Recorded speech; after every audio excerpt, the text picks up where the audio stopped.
Hello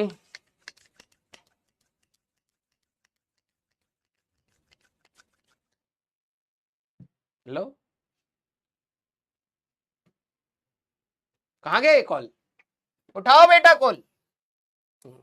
A few moments later. Hello बेटा, अभी आवाज आ रही है? इतना टाइम कैसे ले लिया? एक बार क्या, रुको रुको 1 मिनट रुको। आ रही है? हेलो बेटा, आवाज आ रही है बेटा? हाँ, इतना टाइम कैसे ले लिया फोन उठाने में? नहीं सर, वो एक्चुअली मतलब ऑप्शन नहीं आता था तो देव। हाँ, बताओ भाई, क्या दिक्कत आ रही है? मैंने शुरू किया था नॉर्मल जोश के स्टार्ट किया था, तो मेरे को पता था कि जोश बाद में लो हो सकता है, होएगा ही होएगा। तो मैंने स्टार्ट कर दिया एंड सब कुछ सही चल रहा था। बट फिर धीरे धीरे क्या हुआ ना कि मतलब लाइफ में डिस्ट्रैक्शंस आने लगे एंड कुछ बैड हैबिट्स जैसे लेट उठना ये सब, या फिर लेट नाइट तक जागना, वो सब आ गई है। तो ये बैड हैबिट्स नहीं है, पता नहीं आपको किसने दिमाग में डाल दिया है कि ये सारी चीजें बैड हैबिट्स हैं। मैंने वही बोला, देखो यार, ये रास्ता ना आपका कॉम्प्लेक्स नहीं है। अगर आपको किसी ने बोला है कि ये बैड हैबिट है कि अगर आप लेट उठ रहे हो, नहीं ऐसा नहीं है। अगर आप लेट नाइट तक पड़े हो, ध्यान सुनना मेरी बात को, अगर आप लेट नाइट तक पड़े हो, ठीक है, आपने अपना टाइम वेस्ट नहीं किया है, आपने यूटिलाइज करा है, तो ऑब्वियस सी बात है कि आपकी बॉडी थकेगी, और जब बॉडी थकेगी यू नीड रेस्ट। अदरवाइज आपकी एफिशिएंसी हर दिन कम होती चली जाएगी। आप 6 घंटा बैठ के पढ़ रहे हो लेकिन दिमाग शांत नहीं रहेगा। This is not a bad habit. First of all, don't over pressurize yourself with all these things, okay? हाँ सर, मतलब लाइक नॉट इवन 1.5 आवर का भी फोकस मेंटेन नहीं हो पा रहा, बीच बीच में डिस्ट्रैक्ट हो जाता हूँ। एंड एक बात बोलूंगा जाने से पहले, ध्यान से सुनना बेटा। अभी सारे बच्चे जितने भी जुड़े हुए हैं, एक बात फील करना, जब तुम अपने जेई के, अभी गर्मी कितनी है ना तगड़ी? अब कुछ दिन पहले जेई एडवांस का पेपर हुआ है, हाँ या ना? तुम्हारा भी एडवांस का पेपर जब भी होगा इसी समय ही होगा।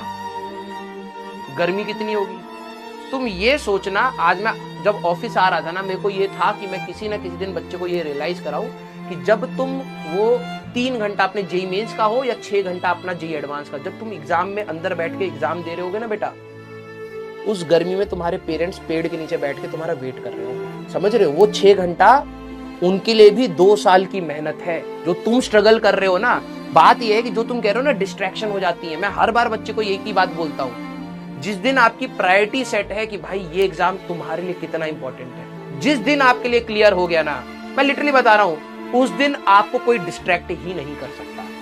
जिस दिन आपको ये रहेगा ना, जिस दिन मैं एग्जाम में बैठूंगा ना भाई, अंदर मेरे पापा मम्मी हो सकता है धूप में किसी पेड़ के नीचे छाव में बैठ के बस वेट कर रहे होंगे, आज मेरा बेटा कुछ अच्छा कराएगा या आज मेरी बेटी कुछ अच्छा कराएगी, और हमारी शायद घर की सिचुएशन बेटर हो जाए।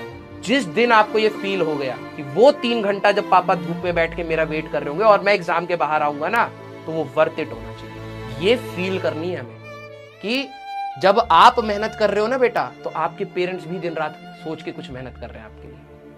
और जब आपके पास मौका होता है ना, एक बार प्रैक्टिकलिटी के साथ सोच लेना कि राइट नाउ मेरे लिए मोबाइल चलाना ज्यादा इंपॉर्टेंट है, अपने दोस्त से बात करना ज्यादा इंपॉर्टेंट है, या फिर मैं अपनी फैमिली की प्रॉब्लम्स के लिए खड़ा हूं, वो ज्यादा इंपॉर्टेंट है। जिस दिन आपने अपनी प्रायोरिटी सेट कर ली ना, यार मेरे लिए पढ़ाई है, मैं जितना कर सकता हूं उतना तो करूं, उसके बाद आप देखो डिस्ट्रैक्शंस क्या होती है।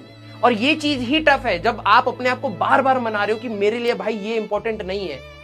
2 साल के बाद एग्जाम से बाहर निकलूं तो मेरे पेरेंट्स के फेस पे मैं ये बोल पाऊं, पापा आई हैव डन इट, हो जाएगा। तुम बिलीव नहीं कर सकते बेटा, वो जो खुशी होती है ना जब आप एग्जाम हॉल से निकलते हो और आप एक स्माइल के साथ निकलते हो, तो आपके पेरेंट्स की स्माइल कितनी बड़ी होती, कितना प्राउड फील होता है, आप अभी फील नहीं कर पाओगे।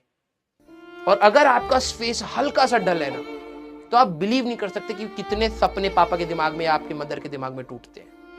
क्योंकि हम लोग सभी लोग मिडिल क्लास फैमिली से बिलोंग करते हैं बेटा। हमारे को ऊपर बढ़ने का कोई और जरिया नहीं है, सिर्फ और सिर्फ एजुकेशन। और जब आप पढ़ रहे हो ना, तो दिलो दिमाग से पढ़ो, खुल के पढ़ो, जितना पढ़ सकते हो। नहीं हो रहा सवाल, डिप्रेस मत हो और पढ़ो, क्योंकि हमारे पास और कोई जरिया ही नहीं आगे बढ़ने का। जब आप कह रहे हो डिस्ट्रैक्शन की बात, तो क्या आपकी फैमिली की सिचुएशन डिस्ट्रैक्शन दूर कर पाएगी? नहीं कर पाएगी। और ये प्रैक्टिकलिटी जिस दिन आपके दिमाग में बैठ गई ना कि यार मेरे को यहां से ऊपर उठने के लिए मेरे को भगवान ने सिर्फ एक मौका दिया है, दैट इज पढ़ाई। और कुछ दिया है क्या हमें? क्या हमें करोड़ों की संपत्ति दी है? नहीं दी ना। क्या हमारे घर पे कोई भाई बहन जब हमारे भी पढ़ रहे थे तो क्या करोड़ों कमा रहे थे? कुछ नहीं था भाई, खेती बाड़ी पे चल रहा था काम, सब कुछ सही से कर रहे थे। हमारे को तो पापा मम्मी ने पढ़ा दिया, यही हमारे लिए बहुत बड़ी बात है यार। सच बात तो ये, हम 4 भाई बहन है भाई, उस समय 4 भाई बहनों का खर्चा, स्कूल का, कपड़े का, ड्राइंग का, ये वो नहीं हो पाता इतना मैनेज। तो मेरे को तो अपनी 6ठी क्लास में ये चीज फील हो गई थी यार कि मैं इस तरीके की लाइफ नहीं जीना चाहता। भले मेरे पापा बेस्ट करके दे रहे हो, लेकिन I don't want to live this life. और मैंने 5वीं क्लास तक मैं फेल होने की कगार पे रहता था, लेकिन 6ठी क्लास में मैं टॉप में आना लग गया, क्योंकि अपने आप रियलाइजेशन हो गया कि मेरे लिए पढ़ाई के अलावा कुछ भी नहीं है। मैं अपने दोस्तों को देखता था, वो बहुत अच्छी अच्छी चीजें करते थे, लेकिन मेरे को कभी वो इंटरेस्ट ही नहीं करती थी। क्यों? क्योंकि मेरे को पता है मेरी रियलिटी क्या है। मेरे को ये पता है कि मेरे को कौन चीज ऊपर ले जा सकती है, वो सिर्फ और सिर्फ पढ़ाई है भाई।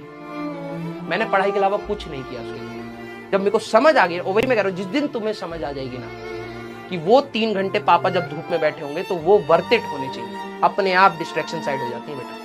वही है सर, मतलब पढ़ाई में मैं 10th में ही आकर सीरियस हुआ। मतलब मैं मतलब जब मैं 10th में आया तभी आकर मैं पढ़ाई में थोड़ा सीरियस हुआ। मतलब थोड़ा क्या, बहुत ही हो गया था। मतलब एज कम्पेयर टू 9th में, 8th क्लास में फेल हो चुका हूँ एक बार। 9th में मार्क्स नहीं रहे थे, बट हाँ 10th में आके मैंने बहुत सारी इंप्रूवमेंट की। बट जो 10th की कंसिस्टेंसी मैंने मेंटेन कर रखी थी, 11th में आके वो खत्म हो गई, बिकॉज जो बीच में ब्रेक मिला था ना, उससे लाइफ में बहुत सारे डिस्ट्रैक्शन आ गए। तो ये समझ कि 14 लाख बच्चे हैं और ये प्रॉब्लम सभी के साथ। मैंने तुम्हें क्लास में बताया होगा कि जितना तुम लैडर में ऊपर जाओगे उतनी स्ट्रगल आएंगे। अभी तू क्या है ना, तू थोड़ा सा कंसिस्टेंट होगा तो तेरे को दूसरी प्रॉब्लम आएगी कि सर मेरे से टफ सवाल नहीं हो रहे, तो तू उनको सॉल्व करना स्टार्ट करेगा। फिर एक आएगा, सर मेरे से इरोडोव नहीं हो रही। प्रॉब्लम सेट हमारी लाइफ से कभी नहीं हटने वाली। कोई अगर तुम्हें ये बोल दे बेटा तू पढ़ लेगा तो तू सक्सेसफुल हो जाएगा, इस सेंस में कि अब कोई प्रॉब्लम नहीं आने वाली, ऐसा कभी नहीं होगा। तेरे पास आज की डेट में कोई प्रॉब्लम है, क्या है कि सर मेरे को डिस्ट्रैक्शन हो रही है, तो एक बार तू अपने लिए क्लियर कर कि हाँ तेरे लिए क्या इंपॉर्टेंट है, वो धीरे धीरे कम कर। तू उस डायरेक्शन में मदद, अपने को हेल्प कर। प्रॉब्लम क्या है, बच्चों को ये प्रॉब्लम हो रही है, लेकिन क्या है ना, वो उसके साथ बैठ के वो सोच रहे कि यार ये खत्म कैसे होगी। खत्म तभी होगी जब एक्शन होगा उस पर, ठीक है।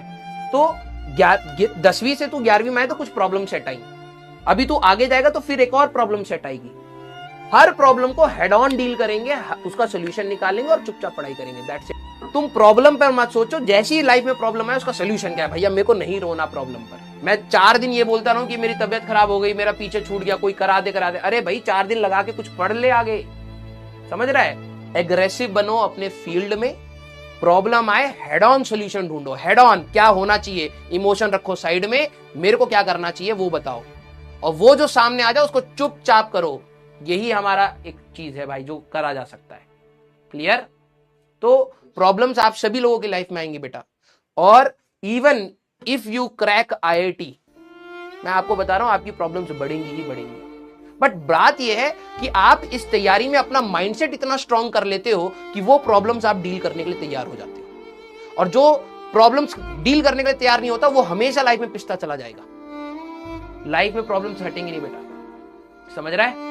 तो अपने आप को संभाल और इनर मोटिवेशन ढूंढ। तेरे को कभी भी, अगली बार कभी भी हम लाइफ में फ्यूचर में मिले, तेरे को ये नहीं होना चाहिए कि सर आप एक बात ऐसी बोल दो जिससे मैं पढ़ाई पर लग जाऊं, समझ रहा है। तेरे अंदर से इनर मोटिवेशन ये होनी चाहिए कि सर मैं, आप जितनी बुरी से आप क्लास बैच छोड़ भी दोगे ना तब भी मैं रैंक निकालूंगा, ये होना चाहिए। सर मेरे सारे रिसोर्सेज काट दो तब भी मैं सिलेक्शन लेके दिखाऊंगा, ये होना चाहिए। तो जिस दिन आप अपने से ये बात बोलना स्टार्ट कर दोगे ना बेटा, लिटरली बता रहा हूं, आपको कौन रोक सकता है, कौन डिमोटिवेट कर सकता है, कौन सी स्थिति आपको रोक सकती है, कुछ नहीं हो सकता। आप अपने से तो बेटर बनोगे, ये तो बात है। तो आप दूसरे में मोटिवेशन ढूंढना छोड़ दो। क्लियर?